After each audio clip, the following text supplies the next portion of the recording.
You can very comfortably short Apple, Facebook, Amazon, Netflix, and be long Microsoft, Google. So as a spread trade, right. it's the best risk parity trade on the internet right now. I mean, period, in the markets. Can you explain a spread trade? So look, I tweeted this a while ago, but it's like, and again, I think like, well, let me be constructive and say the people on Twitter that respond to these threads are not totally stupid, although I think they're kind of idiotic. I said, here's how you can effectively, I said something about, big tech, and I said, I can comfortably put my short on.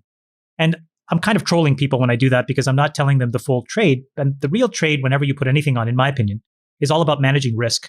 And the best thing about the internet and the stock market is that, when you're betting on internet stocks, you don't necessarily have to be naked long or naked short, which comes with a lot more risk than if you were long one security and short another against it. So for example, over the last 10 years, you would have made a lot of money by being long Amazon and short a basket of traditional commerce companies, offline commerce. I'm going to make up a basket, but Macy's, JCPenney, Kmart, Sears, right? So if you were short those and long Amazon, that's what's called a spread trade. You're basically playing the gap between your longs and your shorts. It's independent of where the market generally trades. It's one of the key irrelevant points. of the market. Right. You're basically because saying those stocks could go up, but just not everything anywhere could go, near right. Amazon.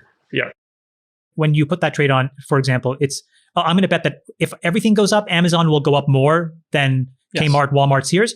And if the stock market goes down, Amazon won't go down that much, but these ones will go down a lot. And you're playing the spread. So just to be very explicit, there was and I talked about this last week, but this idea wasn't mine. It's a borrowed trade from somebody who's a very well-known hedge fund manager who put it on in massive size. And, to be honest, not knowing much of anything, I just copied it. But his initial trade was long Google, short Facebook.